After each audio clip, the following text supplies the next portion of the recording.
Live from New York, it's the show that called Patrick Mahomes Jordan-esque long before anyone else. Yes, I did. It's the second hour, First Things First. Today, Mike McCarthy is back. Did Jerry Jones make the right decision? Meanwhile, is there a chance, just a small chance, that Mac Jones is Gerard Mayo's QB1?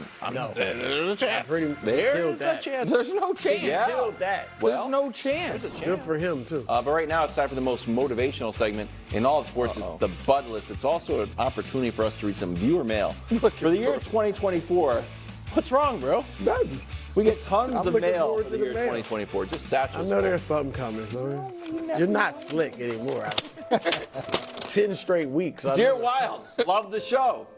After the Packers loss, there sure was a lot of talk about Cowboys losing their jobs. Yet Mike McCarthy is staying. Are there any lessons to be learned here for you and the show? Howdy, Ryan and Brian. Well, first of all, Ryan and Brian. Howdy. Howdy is a hello, not a goodbye. It's not like aloha. You cannot use it for both hello and goodbye. But there is one lesson we learned about Mike McCarthy and Cowboys. It's the fact that regular season record, very strong. Cowboys just behind the Chiefs and actually better than the Bills and better than the 49ers.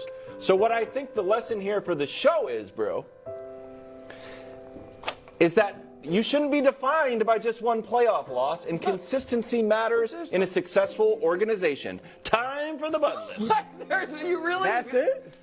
I told you, I'm a man of my word. Wow. I told you we retired the Cowboy, and That is disappointing. I don't trust it. All right. This is an interesting Bud List. Like I said, it's all quarterbacks. And I think one of the interesting discussion points you guys might want to have is it in the right order of pressure? Oh. Right? Because it's least pressure to most pressure. Sure. So at number 3, Brock Purdy. Oh. All right, Brock, you had a fantastic season. And don't let anyone tell you otherwise. All right? But despite you going out there, making your first Pro Bowl, I would even say you were third team All-Pro if such a thing existed. Such a thing existed. It was Lamar Jackson. I think you would have been third team All-Pro. That's not a thing. But that's neither here nor there. Mention. But right, you broke the single season passing record for yards in the franchise of Montana and Steve Young. I mean, my gosh, that is incredible. You led the league in passer rating and yards per attempt. Despite all of that, there still are doubters. And I'm telling you, Brock, it might be unfair, but if you go out there and lose, or really if you don't play well, the doubters will pounce. And they'll pounce hard. Now, I don't even know if San Francisco, would they try to do something at quarterback? I have no idea. So go out there, do your thing, be you, represent the Iowa Mafia, and lead your team to a victory. Brock, I believe in you. All right, at number 2, more pressure now than Brock, Josh Allen. All right, Josh, this is the big one. This is it. Now, you have really owned Patrick Mahomes and the Chiefs in the regular season. You've won 3 out of 4 games, but of course in the playoffs, you're 0 for 2. And if you lose this game, then the story's going to be you can't beat Mahomes no matter what. And I'm telling you, Josh, if not now, when? I mean, Kansas City's offense is the worst we've seen in this Mahomes era. You have the home field advantage. There is no excuse for you not to go out there and win this game. And if you lose it, you also might lose your coach. So go out there and play your game. Now, play a clean game. Clean. That means 1 turnover or less. All right, don't force the big play. If the big play presents itself, like the 52-yarder, I'm sliding. No, I'm not. I'm going for a touchdown. If it presents itself, go for it, but don't force it. All right, just be yourself. Let the game come to you.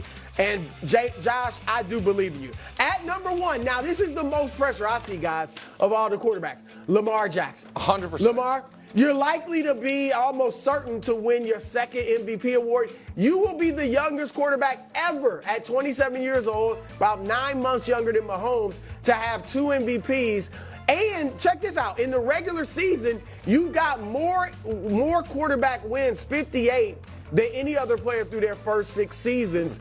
And yet, of those quarterbacks, only one who has won 50 or more games in their first 6 years has fewer playoff victories than you. You're 1-3, 4 touchdowns, 7 interceptions in the playoffs. Andy Dalton's the only one with less, 0 wins. So you got to go out there and do your thing. Look, the story's going to be, if you don't get it done, that you are a regular season quarterback and your style just doesn't win in the playoffs. That might be unfair and you might prove it wrong later, but that will be the story for the upcoming off season. So Lamar, I definitely believe in you. You've had a great year. Go out there and do your thing. Excellent Bud list as well. Great Bud list. Always excellent, but you got the wrong quarterback in the Buffalo KC game. It's obviously Patrick. Coach is on nonstop. No, here's why. We're talking so much about the road playoff game, his first road playoff. You know why you're on the road? Because of you, Patrick Mahomes. You're on the road because of you. Let's take a look at this graphic, one of my favorites. Prior to this season, 10 games of a sub-80 passer rating. This season, 7 games of a sub-80 passer rating. So we want to know why we're playing an away playoff game in Kansas City? It's because of Patrick Mahomes. So now you go into the game. You're playing the walking wounded. 3 linebackers, 3 cornerbacks, a safety. Everybody's banged up. You've got a healthy defense. It's second in points. It's second in points, second in total yards. You've got a running back that averages 4.6 yards a carry. You've got all those things lined up. Now, how have you played in the playoffs? Let's look at it. Let's look at the playoffs. So here's his playoff game last week. Here's what it was in all the Super Bowl years. 56 completion percentage. Look at the other numbers. Look at his TD percentage. It was cold. 2.4, 7, 9, 8.9. His passer rating, 63.6. 114, 118, or 83.6. I'm sorry, as opposed to 114, 118, 111.5. So you're on the road because of you. Everything is lined up. You've got the supporting cast. And now, if you're the greatest of all time, as Nick claims you are, it's time for you to be the greatest of all time. That was compelling, Coach. That was very compelling. I know it bothered Nick, but those were facts. Those are facts. It's a fact that the reason the Chiefs didn't have a better record was because Patrick Mahomes played. You the agree with that receivers. take? No, I'm talking okay, about well, the numbers he dropped. Listen, But I hate those to are do the this. season Listen, I hate to do this. I have to put one of us on the Bud list. So I am putting on the Bud list. Go ahead and reveal it, please. No, that is not. I knew it was coming. It's more Nick than Wild. It's more Nick than you, Wild. Take that down. I'll give you that. I am putting Coach Mangini on the Bud list. Our own Mercury Morris for the Kansas City Chiefs. And you might be like, oh, wait, what? Is it because Coach Mangini is trying to protect that he was a part of the last back-to-back? Doesn't want the Chiefs to do it? And the answer to that is no. Coach Mangini is not a selfish person. That's not why he's doing it.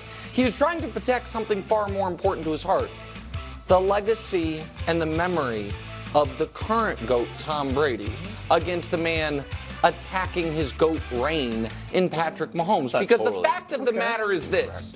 It's 100% correct. And the reason is because Coach Mangini, if he were being honest, loves Patrick Mahomes. Thinks he's the best quarterback in the league. Handles himself the right way. Took less money. Did everything that he would ask him to do. So why does he constantly come on television and attack him? Because of this. My expectations are higher than No, his own. it's actually because of this. Because through the first 15 playoff games, obviously Patrick has better stats, and we all know Tom never won a game against a team with injured players. That clearly didn't happen. No, you made Super Bowl wins. Wild. Should not be up there with. Wild. I am getting there. At the very bottom. It's not at the bottom. It is. Well, it is actually technically. Okay. Through 15 playoff games, that's where they're at. If Patrick wins this Super Bowl this year, the only thing Brady has him in, they will be even at, which is the Super Bowl wins. And we can show you through their 6 playoff runs, which is where Patrick is. Now, while Coach is using as a negative the fact that Patrick Mahomes has a top 3 defense, that was Tom Brady's entire life for those 3 Super Bowl victories. And so Coach is not anti-Mahomes. He is just so pro-Tom Brady that he is threatened by Mahomes, which is why he comes on television and goes against Patrick Mahomes. So I'm putting Coach on the bud list. Fair take. Wow. That's exactly what it is. Fair take. That sounds all right. That was good, Nick. You know, I think Mahomes is the GOAT. I was the first to ever say it, or soon to be Jordan-esque. Greatest player ever. I'm putting on Dan Quinn's interviews. Mike McCarthy's back with Dallas. We don't know if Dan Quinn is coming back. He's invited back, I guess, if he doesn't get a head coaching job. I just think these interviews are a little bit awkward. You go in like, hey, I'm Dan Quinn, a great defensive coordinator. And the person who's doing the interview is like, why did Arizona run all over you with 222 yards? Like, well, that was just a one-time thing. And then, like, the Bills did it with 266. He's like, got me again. And then the Packers ran for 143 and just kept on running the ball. He didn't have an answer for that. He's like, yeah, that's a fair point, but what about the tomato cans? I was like, all right, well, let's move on to the passing offense, or your passing defense. You had this play, Dan Quinn. Can you explain this? That was one of the most open plays in NFL history. He's like, yeah, this was just a miscommunication on our part. So moral of the story, Coach, I've never been in these coaching interviews, but how do you think Dan Quinn is answering these questions, which I feel are super awkward? Well, the last one is called an old shoot screen, where they got him. It was a trick play. They got him with that. And I think you have to look at his body of work. And yeah, there's going to be some hiccups during the course of the season. That's consistent with any coordinator. And if you look at it collectively over time, and look at all the good games he's had and all the great